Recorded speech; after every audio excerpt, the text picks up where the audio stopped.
Pemirsa, Bali didorong untuk segera melakukan pembenahan menyeluruh di sektor pariwisata.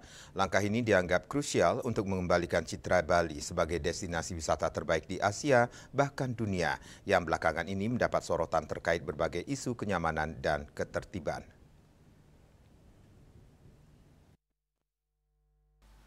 Pembenahan tersebut menekankan bahwa daya tarik Bali tidak boleh lagi mengandalkan keindahan alamnya semata.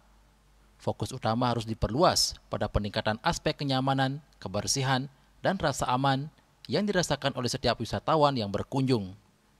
Kenyamanan mencakup perbaikan kualitas layanan dan infrastruktur, mulai dari transportasi hingga akomodasi. Sementara itu, isu kebersihan, terutama terkait pengelolaan sampah yang berkelanjutan, harus menjadi prioritas utama. Aspek rasa aman juga menjadi pilar penting yang menuntut penegakan hukum dan ketertiban yang lebih tegas untuk menjamin pengalaman berwisata yang positif bagi turis domestik maupun mancanegara.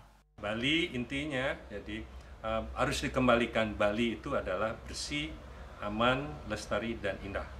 Itu menjadikan komitmen kita, tidak merupakan wacana aja. Apalagi pemerintah Provinsi Bali mencanangkan membangun pariwisata berbasis budaya, berkualitas, dan bermartabat.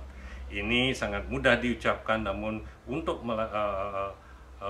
eksekusi di lapangan sangat sulit dan perlu kolaborasi dengan seluruh stakeholders yang ada. Para pemangku kepentingan pariwisata, termasuk pemerintah daerah, pelaku industri, dan masyarakat, didesak untuk berkolaborasi dan berkomitmen penuh dalam mewujudkan visi Bali yang lebih baik dan berkelanjutan. Dengan integrasi ketiga pilar, kenyamanan, kebersihan, dan keamanan, Bali diharapkan dapat memberikan pengalaman wisata holistik yang tidak hanya indah secara visual, tetapi juga memberikan kesan mendalam dan rasa hormat terhadap kearifan lokal. Upaya ini adalah investasi jangka panjang untuk memastikan Bali tetap relevan dan dicintai sebagai destinasi kelas dunia. Yana, Bali TV.